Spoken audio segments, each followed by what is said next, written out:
नमस्कार दोस्तों, कैसे हैं आप लोग। उम्मीद करते हैं आप अच्छे होंगे, स्वस्थ होंगे, मस्त होंगे। तो कुछ इंपॉर्टेंट क्वेश्चन है दोस्तों, इसमें हिस्ट्री का भी है, पॉलिटी का भी है, ज्योग्राफी का भी है। तो चलिए हम पहले हिस्ट्री से देखते हैं, हिस्ट्री एंड कल्चर से। इसमें पहला क्वेश्चन है दोस्तों, कर्ण वंश की स्थापना वासुदेव ने की थी, इस वंश का अंतिम शासक कौन था? तो सुशर्मा था। कर्ण वंश का स्थापना जो वासुदेव ने की थी, इस वंश का अंतिम शासक था जिसका नाम था सुशर्मा। अगला देखिए दोस्तों, रुद्रदमन के शासनकाल में कौन सा स्थल शिक्षा का प्रमुख केंद्र बना? उज्जैनी। उज्जैनी रुद्रदमन के शासनकाल में शिक्षा का एक प्रमुख केंद्र था। तीसरा देखिए दोस्तों, अर्धनारीश्वर की कल्पना हिंदू धर्म के किस मत में है? तो शैव मत में है। अर्धनारीश्वर की कल्पना हिंदू धर्म में शैव मत में है। अगला चौथा देखिए दोस्तों, दिल्ली सल्तनत की सीमा का सर्वाधिक विस्तार किस सुल्तान के समय में हुआ था? तो मोहम्मद बिन तुगलक के समय में दिल्ली सल्तनत की सीमा का सर्वाधिक विस्तार हुआ था। पांचवा नंबर देखिए दोस्तों, स्वतंत्र राजपूत राज्य मेवाड़ का सर्वाधिक प्रसिद्ध शासक कौन था? तो राणा कुंभा। राणा कुंभा स्वतंत्र राजपूत राज्य मेवाड़ का सर्वाधिक प्रसिद्ध यानी कि सर्वश्रेष्ठ पॉपुलर शासक था, इसका नाम था राणा कुंभा। छठा नंबर देखिए दोस्तों, कलानौर में राज्याभिषेक के समय अकबर की क्या आयु थी? 14 वर्ष। कलानौर में राज्याभिषेक जो अकबर का हुआ था, तो उस समय अकबर की आयु क्या थी? अकबर की एज क्या थी? तो 14 वर्ष, 14 ईयर्स। सातवां नंबर देखिए दोस्तों, मराठा राज्य के स्वतंत्र शासक के रूप में 1674 ईस्वी में शिवाजी के विधिवत राज्याभिषेक कहाँ हुआ? तो रायगढ़ का दुर्ग में। रायगढ़ का दुर्ग में 1674 ईस्वी में शिवाजी का विधिवत राज्याभिषेक हुआ था। आठवां नंबर देखिए दोस्तों, किस पेशवा के समय मराठा संघ की समस्त शक्ति पेशवा के हाथों में आ गई थी? तो बाजीराव प्रथम के समय समस्त शक्ति पेशवा के हाथों में आ गए थे। नौवां नंबर देखिए दोस्तों, भारत में ब्रिटिश व्यापारिक प्रतिष्ठानों की स्थापना हेतु आज्ञा प्राप्त करने के लिए आने वाला ब्रिटिश सम्राट जेम्स का पहला प्रतिनिधि कौन था? तो विलियम हॉकिंस। विलियम हॉकिंस ऐसा पहला शासक था जो ब्रिटिश व्यापारिक प्रतिष्ठानों की स्थापना हेतु आज्ञा प्राप्त करने के आने वाला पहला ब्रिटिश सम्राट, जिनका नाम था विलियम हॉकिंस। 10वां नंबर देखिए दोस्तों, बंगाल के स्थायी बंदोबस्त के रूप में इस्तेमरारी बंदोबस्त का सूत्रपात किस गवर्नर जनरल ने किया था? तो लॉर्ड कॉर्नवालिस ने बंगाल में स्थायी बंदोबस्त के रूप में इस्तेमरारी बंदोबस्त का सूत्रपात किया था। अब देखिए दोस्तों, कुछ मॉडर्न हिस्ट्री का क्वेश्चन है दोस्तों, राष्ट्रीय स्वतंत्रता आंदोलन से है। तो 11वां नंबर देखिए दोस्तों, दादा भाई द्वारा लिखित उस पुस्तक का नाम बताइए जिसमें अंग्रेजों द्वारा भारत के आर्थिक शोषण के विषय में लिखा गया था। तो poverty and un British rule of India. 12वां नंबर देखिए दोस्तों, अछूतों व निम्न वर्ग के लोगों को प्रांतीय व केंद्रीय विधान परिषद में स्थान सुरक्षित करने के लिए 1932 में महात्मा गांधी और भीमराव अम्बेडकर के बीच कौन सा समझौता हुआ? तो पूना समझौता अछूतों व निम्न वर्ग के लोगों के प्रांतीय व केंद्रीय विधान परिषदों में स्थान यानी कि सीट सुरक्षित करने के लिए 1932 में महात्मा गांधी और भीमराव अम्बेडकर के बीच ये समझौता हुआ था। उस समझौता का नाम है दोस्तों पूना समझौता। 13वां नंबर देखिए दोस्तों, कैबिनेट मिशन भारत क्यों भेजा गया था? भारत की सत्ता हस्तांतरण का मार्ग खोजने के लिए कैबिनेट मिशन को भारत भेजा गया था। 14वां नंबर देखिए दोस्तों, भारत की स्वतंत्रता के समय इंग्लैंड के प्रधानमंत्री इटली थे। भारत के वायसराय कौन थे उस समय? तो लॉर्ड माउंटनबेटन भारत की स्वतंत्रता के समय इंग्लैंड के प्रधानमंत्री थे। 15वां नंबर दोस्तों, 1857 का विद्रोह किस गवर्नर जनरल के शासनकाल में हुआ था? लॉर्ड कैनिंग के समय में 1857 ईस्वी का विद्रोह हुआ था। 16वां नंबर देखिए दोस्तों, बंगाल विभाजन किस वायसराय के शासनकाल में रद्द किया गया था? लॉर्ड हार्डिंग के शासनकाल में बंगाल विभाजन का रद्द किया गया था।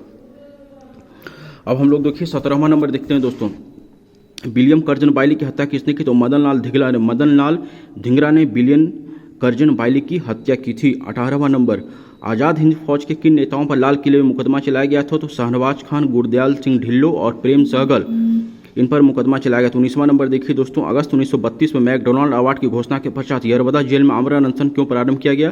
तो अवार्ड में दलितों के पृथक प्रतिनिधित्व प्रदान किया गया था। और 20वां नंबर देखिए दोस्तों क्वेश्चन, लाल कुर्ती आंदोलन का नेता कौन था? तो खान अब्दुल गफ्फर खान लाल कुर्ती आंदोलन के नेता थे। दोस्तों यह क्वेश्चन आपको अच्छा लगा है तो आप चैनल को शेयर कीजिएगा, सब्सक्राइब कीजिएगा और कमेंट भी आप कर सकते हैं दोस्तों।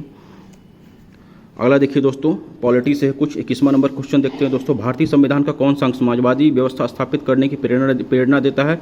तो नीति निर्देशक तत्व जो है भारत में समाजवादी व्यवस्था स्थापित करने की प्रेरणा देता है। 22वां नंबर देखिए दोस्तों, भारत के संविधान के कौन सा संशोधन अधिनियम द्वारा टकराव की दशा में राजनीति के निर्देशक तत्वों का मूल अधिकार की वरीयता प्रदान की गई? तो 42वां संशोधन जो है देश दशा में राजनीति के निर्देशक तत्वों का मूल अधिकार की वरीयता प्रदान की गई। 23वां नंबर देखिए दोस्तों, नौकरियों और शैक्षिक संस्थानों में समाज के कमजोर वर्ग के लिए आरक्षण उपलब्ध कराने हेतु केंद्र सरकार को संविधान का कौन सा प्रावधान अधिकार देता है? तो अनुच्छेद 16 नौकरियों में शैक्षिक संस्थाओं में समाज के कमजोर वर्गों के लिए आरक्षण प्रदान करने का अधिकार देता है, अनुच्छेद 16। 24वां नंबर देखिए दोस्तों, 2 या 2 अधिक क्षेत्रीय परिषद की अध्यक्षता कौन करता है? तो केंद्रीय गृह मंत्री 2 या 2 से अधिक क्षेत्रीय परिषदों की अध्यक्षता करते हैं।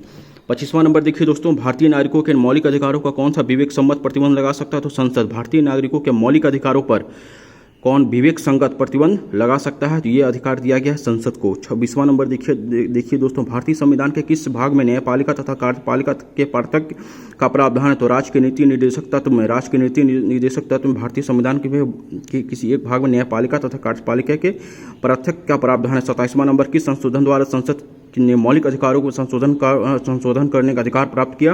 तो 24वां संशोधन द्वारा। 28वां, राज्यपाल की नियुक्ति संविधान का कौन सा अनुच्छेद द्वारा की गई? तो अनुच्छेद 155 के द्वारा राज्यपाल की नियुक्ति की अनुशंसा की गई। 29वां नंबर देखिए, राज्य में विधान परिषद की स्थापना संविधान का कौन सा अनुच्छेद के तहत की गई थी? 169। राज्य में विधान परिषद की स्थापना, राज्य में विधान परिषद की व्यवस्था संविधान का कौन सा अनुच्छेद? अनुच्छेद 169। किस राज्य की विधानसभा में अधिकतम कितने सदस्य हो सकते हैं? तो 500। किसी राज्य की विधानसभा अधिकतम मैक्सिमम जो सदस्य होंगे उनकी संख्या 500 हो सकती है। अब देखिए दोस्तों, ज्योग्राफी का आ गया है दोस्तों। रामेश्वरम किस राज्य में स्थित है? तमिलनाडु में। रामेश्वरम जो है तमिलनाडु राज्य में स्थित है। और 32वां नंबर देखा जाए दोस्तों, टिहरी बांध परियोजना में निर्मित जलाशय का नाम क्या है? तो स्वामी रामतीर्थ सागर टिहरी बांध परियोजना में निर्मित जलाशय का नाम है। और 33वां नंबर देखा जाए दोस्तों, बार्किना फोसो किस देश का नया नाम है? तो अपर बोल्टा का। अब हम लोग दोस्तों